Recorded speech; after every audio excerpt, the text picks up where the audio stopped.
Hey guys, today I'm using a camera that a lot of people already forgot about. This is the Fujifilm X-T10. And instead of specs, instead of video, today is all about photography. And not just photography, I bought a full prime setup. 16mm, 23mm, 35mm, and 50mm. The question is, in 2026, does this setup still make sense or is just already outdated?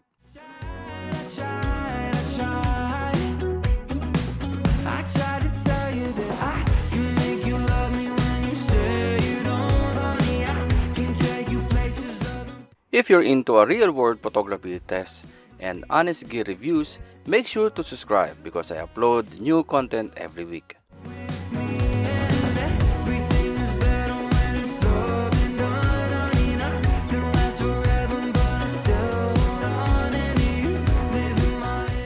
So this is the setup I'm using today. The Fujifilm X-T10 paired with the 4 prime lenses. We have the 16mm for wide shots, 23mm for street, 35mm for everyday photography, and 50mm for portraits.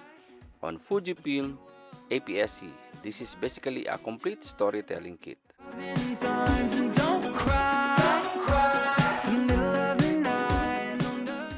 Now, let's be real.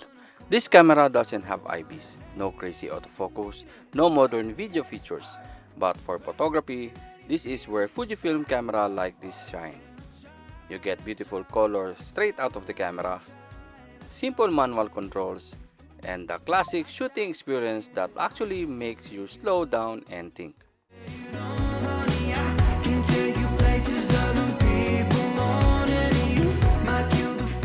When I'm shooting with the Fujifilm X-T10, it feels different. It's not fast, it's not aggressive, it's more intentional. You're not just taking photos, you're actually composing. And that's something it feels like we're losing with modern cameras.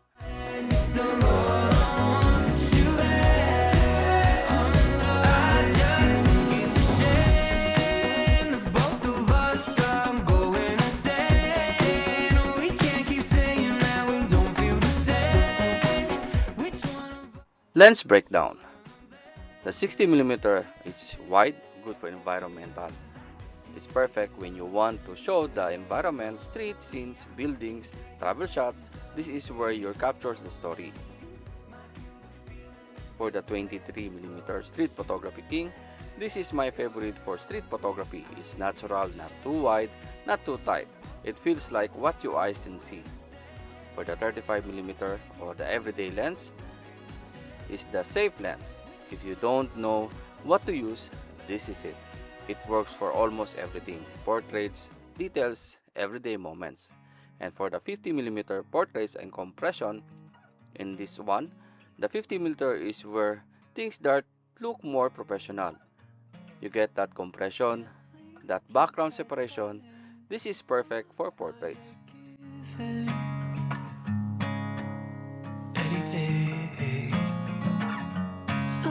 Like a quartet that I know is forced and haven't found a key for a long time. Honey, it's gonna be like that. Now, let's talk about the image quality. Even in 2026, the Fujifilm X-T10 still delivers. The colors, the tones, the way Fuji handles skin tones. You don't need heavy settings. Straight up the camera, it already looks good.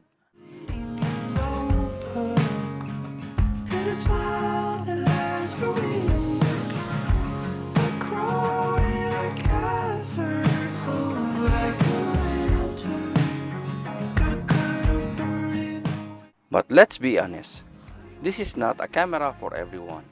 If you want a fast autofocus, hybrid shooting, photo and video, modern features, this is not for camera for you. But if you care about photography experience, simplicity, and enjoying the process, the camera still makes it a lot sense.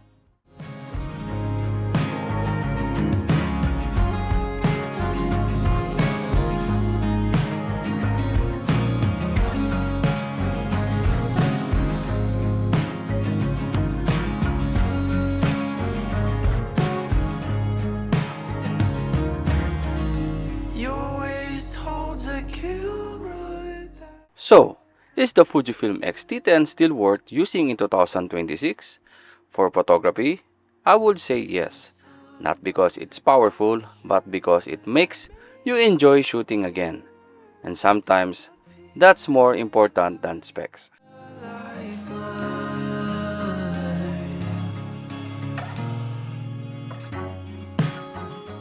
If you're into honest camera reviews and real-world gear tests, make sure to subscribe because I upload new photography and filmmaking content every week.